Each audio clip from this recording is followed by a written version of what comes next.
नमस्कार, penalty corner में आपका स्वागत है। भीलवाड़ा और बांसवाड़ा दोनों की हमने कई बार आपसे चर्चा की। भीलवाड़ा में भाजपा की असमंजस थी, अकेली सीट डिक्लेयर हुई।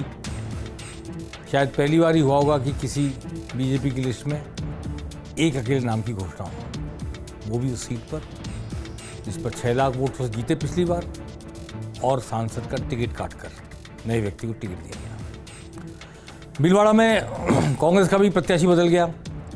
डॉक्टर सीपी जोशी आ गए चुनाव लड़ने के लिए, पूर्व विधानसभा अध्यक्ष और भीलवाड़ा से पहले सांसद रहे हुए डॉक्टर सीपी जोशी। तो प्रत्याशी दोनों जगह नए हो गए। दामोदर अग्रवाल बीजेपी के प्रत्याशी, पहली बार टिकट मिला है, पार्टी में प्रदेश पदाधिकारी हैं। सांसद सुभाष बहेड़िया का टिकट कट गया है।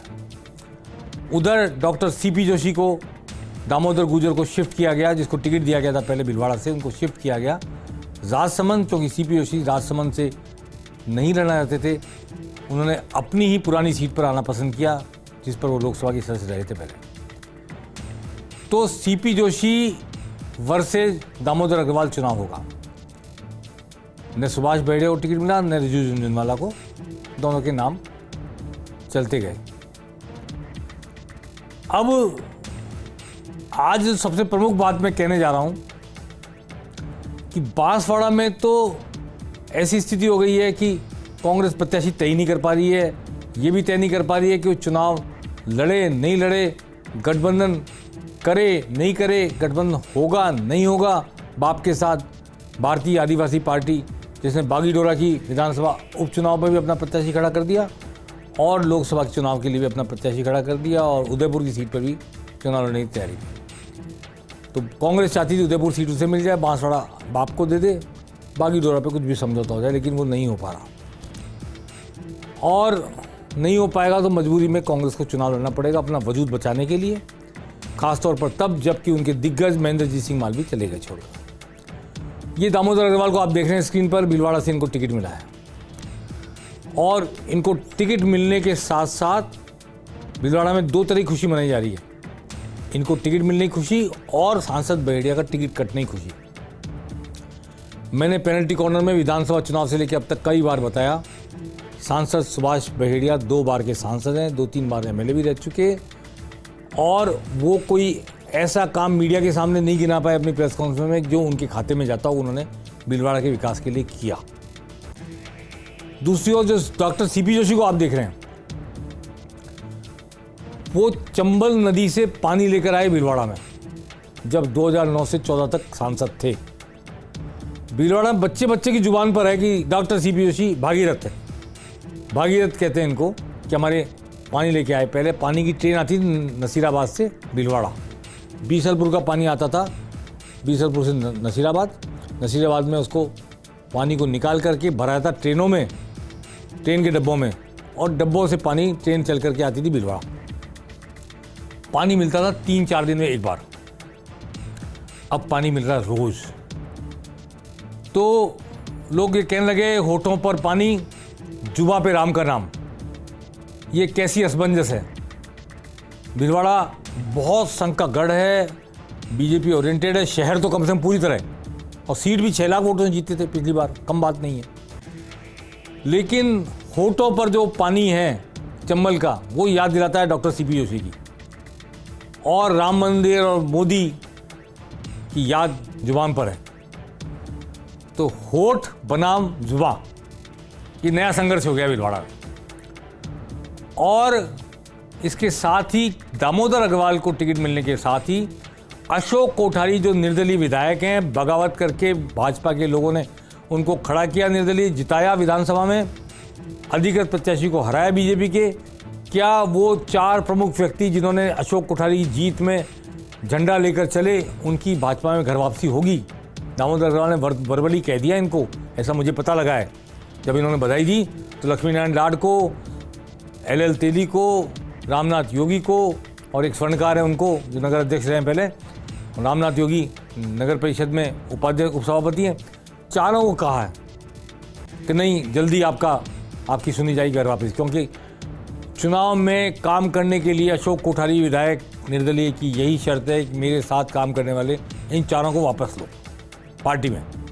इनमें दो तो जिलाध्यक्ष रहे हैं, लक्ष्मीनारायण डाट और एल तिली। लक्ष्मीनारायण डाट सभापति रहे नगर परिषद के और यूआईटी चेयरमैन भी रहे।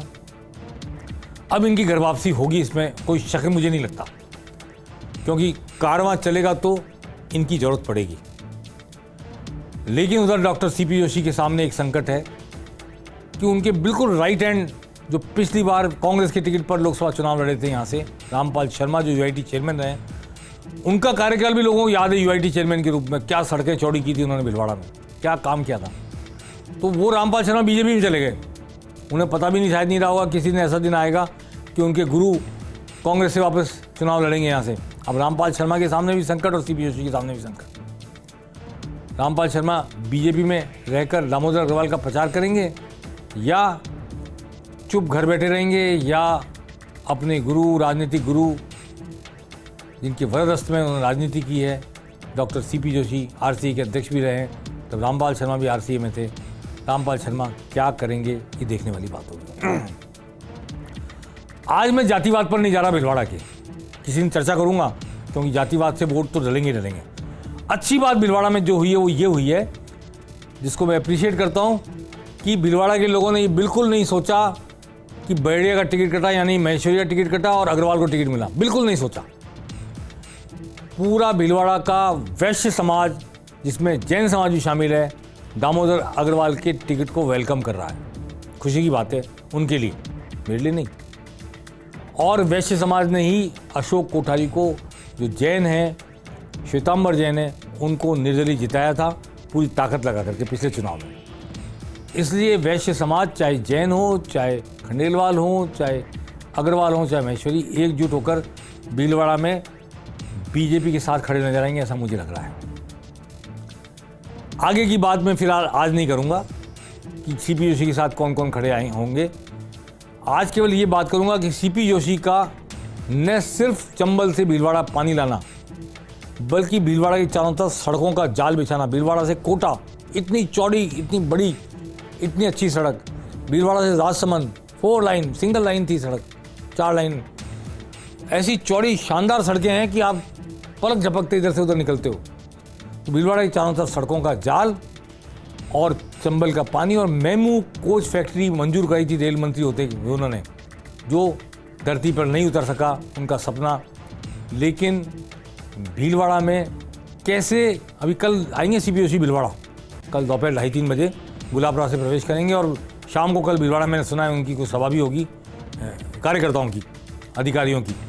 लेकिन जो आज सोशल मीडिया पर ट्रेंड कर रहा है, भीलवाड़ा के एक बिल्कुल गांववासी, ठेठ गांव का आदिवासी हैंडपंप पे या नल पे शायद पानी ले रहा है, और पानी लेते हुए चंबल का पानी लाने का गुणगान कर रहा है। आइए सुनते हैं सबसे पहले जो सोशल मीडिया पे ट्रेंड कर रहा है, छोटा सा गाना है, सुनिए उसको।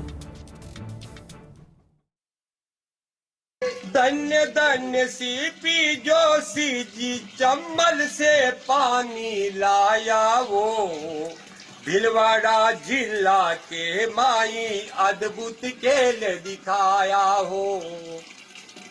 भीलवाड़ा जिला के माई अद्भुत खेल दिखाया हो।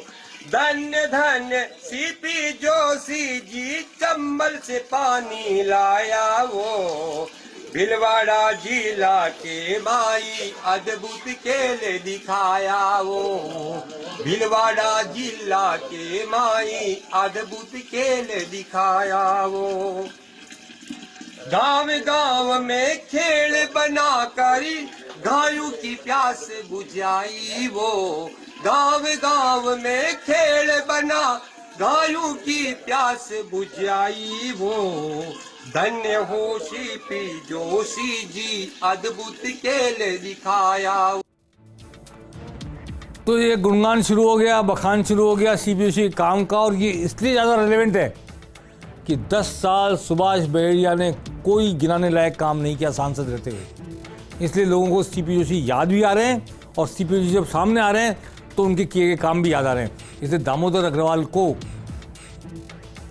जो राम मंदिर, अनुच्छेद 370, समान नागरिक संहिता और मोदी तो मुमकिन है, उसका सहारा है जुबान पर राम का नाम, मोदी का नाम और होठों पर चंबल का पानी। ये संघर्ष देखने को मिलेगा आने वाले समय में हमें भीलवाड़ा की राजनीति में। चलिए कांग्रेस की बात को और आगे बढ़ाते हैं कि कांग्रेस 6 अप्रैल को बड़ी सभा कर रही है विद्याधर स्टेडियम में जयपुर में। सोनिया गांधी आएंगी, राहुल गांधी आएंगे, खड़गे आएंगे, कई बड़े नेता आएंगे और उसमें पहली बार कांग्रेस अपना चुनाव मैनिफेस्टो जनता के बीच, जनता के लिए जारी करने जा रही है। अब तक प्रेस कॉन्फ्रेंस में होता था जारी, मीडिया को बांट देते, अगले दिन अखबारों में छप जाता, टीवी पर भी कुछ कुछ दिखा दिया जाता। अब नहीं, अब 1 लाख लोगों को जुटाने का लक्ष्य विद्याधर स्टेडियम में, और वहां पर सोनिया गांधी या खड़गे या राहुल गांधी, तीनों में से कोई एक, जो भी अंदर तय कर रखा होगा, वह व्यक्ति घोषणा पत्र जनता को समर्पित करेगा। जनता का, जनता के लिए, जनता के द्वारा, ऐसा कहा जाएगा। देखते हैं कितना फर्क पड़ता है जनता पर। फिलहाल तो कांग्रेस के जयपुर में जो प्रत्याशी हैं प्रताप सिंह खाचरियावास, उनकी कोई चहल पहल, कोई जोश, चुनाव लड़ने की कोई इच्छा शक्ति नजर नहीं आ रही। इसे लेकर भाजपा के हौसले बुलंद हैं और कांग्रेसी मायूस है। उन्होंने कुछ सोच रहा होगा कि 6 तारीख के बाद अपना कैंपेन लॉन्च करेंगे, क्योंकि उस तरह साधनों का भी अभाव है, सत्ता में नहीं है पार्टी इस समय, इसलिए तो 6 तारीख को पता लग जाएगा कि प्रताप सिंह खाचरियावास का मूड क्या है।